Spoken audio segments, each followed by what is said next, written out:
संजय राउत का बयान, कुछ तो गड़बड़ है। संजय राउत कह रहे हैं कुछ तो गड़बड़ है, ये बयान आ गया है, तो इसमें कोई बहुत आश्चर्य की बात नहीं है। कुछ तो संजय राउत के बयान में कोई गड़बड़ नहीं है, उनसे यही उम्मीद थी कि वो यही बोलेंगे। सुनिए एक बार संजय राउत।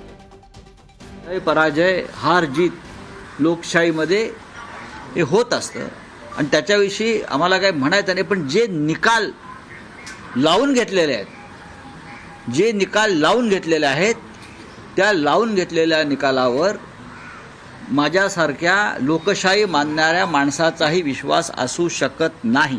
राऊत साहेब, पण जे निकाल आहेत पूर्णपणे दिसतंय की लाडकी बहीण या योजने मला असं वाटत नाही, कारण या आधी म्हटलं जात होतं महाराष्ट्रामध्ये तो चूंकि हमारे साथ संजय राउत का बयान सुन रहे थे।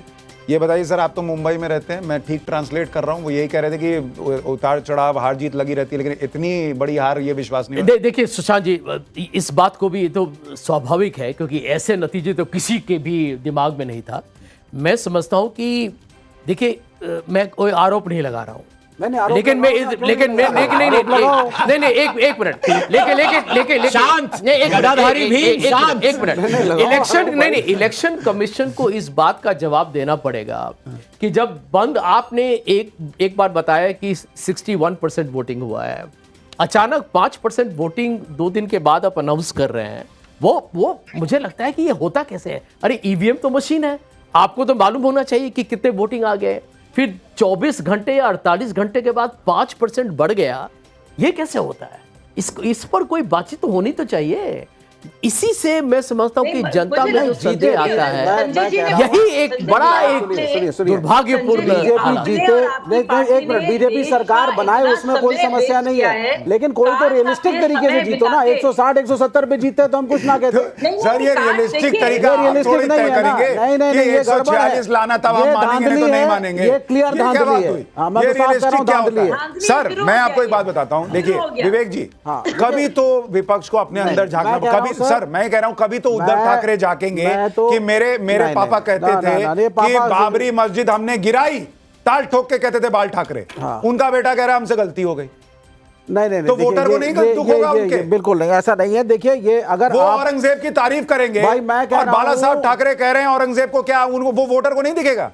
और वो कहेगा कि नहीं जो भी तुम कहते हो हम तो तुम्हारे साथ रहेंगे क्योंकि तुम उनके बेटे हो। तो फिर शरद पवार के भी कम आएंगे, सबके कम आएंगे। शरद पवार के ज्यादा आए हैं कांग्रेस के, ऑलमोस्ट कांग्रेस से ज्यादा जानने वाले। आप अगर ये कहते मुझे आज कि भाई महायुति जीती है, भाजपा जीती है, हम इनको बधाई भी देते, लेकिन कुछ रियलिज्म होता है भाई। 160 अरे पर रियलिज्म आप तय थोड़ी करेंगे बॉस, आप कैसे रियलिज्म तय करेंगे? अच्छा एक मिनट आनंद भाई, हाँ एक मिनट मुझे ये बताइए, एक मिनट सर, एक मिनट, अभी ये बताइए झारखंड में 49-29 हो गया, ये रियलिस्टिक है? कैसे 49 हो गया, कैसे 29 हो गया ना? कितने का फर्क आता है तब पता चलेगा, तब पता चलेगा। एक रियलिस्टिक फिगर से जीते ना, ये थोड़ी ना होता है कि 400 बोल के 240 आया तब रियलिस्टिक था, ये कोई बात होती है सर कि जो आप बोलेंगे वही रियलिस्टिक है? शाइना, एक मिनट सर, शाइना एनसी जुड़ गई है। शाइना एनसी, महाराष्ट्र में ये क्या हुआ है जरा समझाइए। यहां लोग कह रहे हैं भाई विश्वास नहीं हो रहा, आपने ईवीएम में गड़बड़ की है।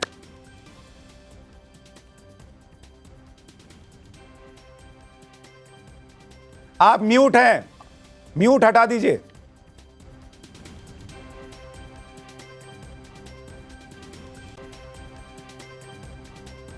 आप बोलिए। ओके मुझे ऑडियो आ रही है अभी जी। अब बताइए झारखंड में, माफ कीजिएगा महाराष्ट्र में ये क्या हुआ है? 223 आप लोग आगे दिख रहे हैं, अब लोग कहने लगेंगे ये रियलिस्टिक फिगर नहीं है, थोड़ा रियलिस्टिक जीत आपको हासिल करनी थी, अब ईवीएम में गड़बड़ कहने लगेंगे लोग। देखिए, जब कोई और जीते तो बोले कि जो जीता वही सिकंदर, और जब हम जीते तो बोले ईवीएम टैंपरिंग। ये कहाँ से न्याय होता है?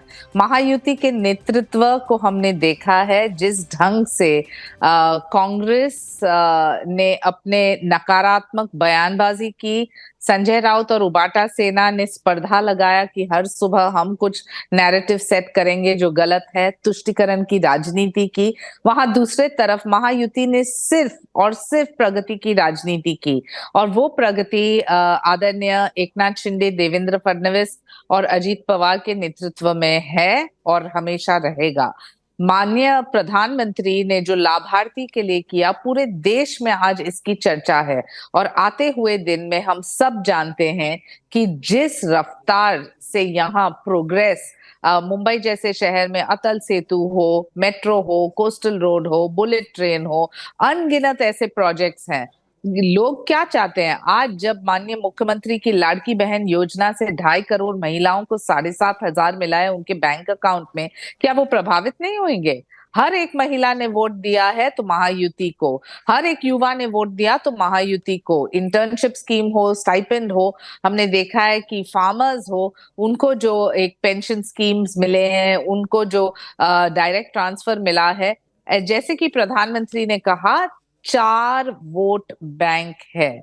ये 4 वोट बैंक क्या है? सर्वप्रथम महिला, युवा, बुजुर्ग और किसान, और ये सभी लाभार्थी। शाइना जी, ऐसे में जब आपको 223 के करीब सीटें मिलती दिख रही हैं, 200 प्लस है, और बीजेपी खुद 120 के पार जाती दिख रही है, क्या फडणवीस जी की वापसी होगी मुख्यमंत्री की कुर्सी पर? देखिए, मैं कोई स्पेक्यूलेशन में नहीं जाऊंगी, ये नेतृत्व ही तय करेगा। और हाँ, हम जो जीता वही सिकंदर, और जहां जीत होती है वहां निर्णय नेतृत्व लेते हैं। हम कार्यकर्ता के रूप में सिर्फ काम कर रहे हैं।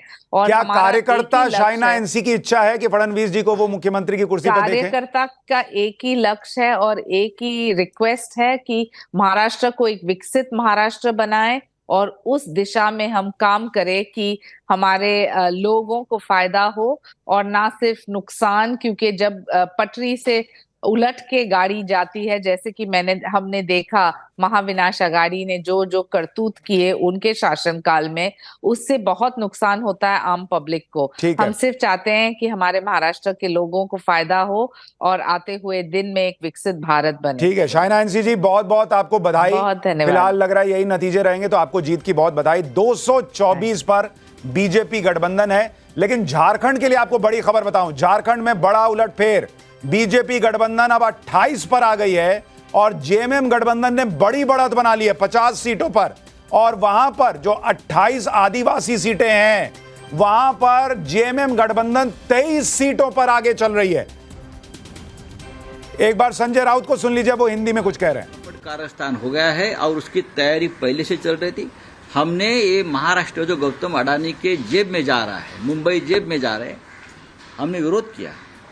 ये अडानी राष्ट्र नहीं होने देंगे, तो इसके लिए इस प्रकार के नतीजे महाराष्ट्र के ऊपर लाद गए हैं।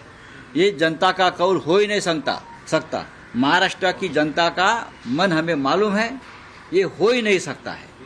राउत साहब, दिख रहा है कि लाडली बहन जो सरकार, अरे लाडली भाई, यहाँ लाडले भाई है, लाडले नाना जी है, लाडले दादाजी है, सब कुछ लाडले है ना यहाँ।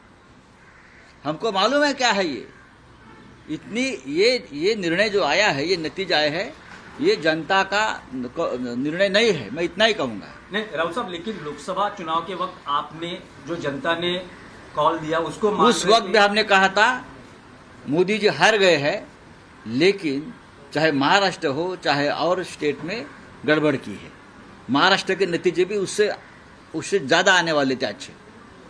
हमारी 4 या 5 सीटें लोगों ने चोरी की है, मैं आपको बता रहा हूं। नहीं, पर राउत साहब, अब दिख रहा है कि महाराष्ट्र के विधानसभा में विपक्ष के लिए भी कुछ, मतलब विपक्ष यही लोकसभा के 2 चुनाव में 2014-2019 ने मोदी और शाह ने यही किया था कि विपक्ष का नेता कांग्रेस को नहीं मिलना चाहिए। इस बार भी वही स्ट्रेटेजी महाराष्ट्र में की है कि विधानसभा में कोई विपक्ष का नेता नहीं रहेगा।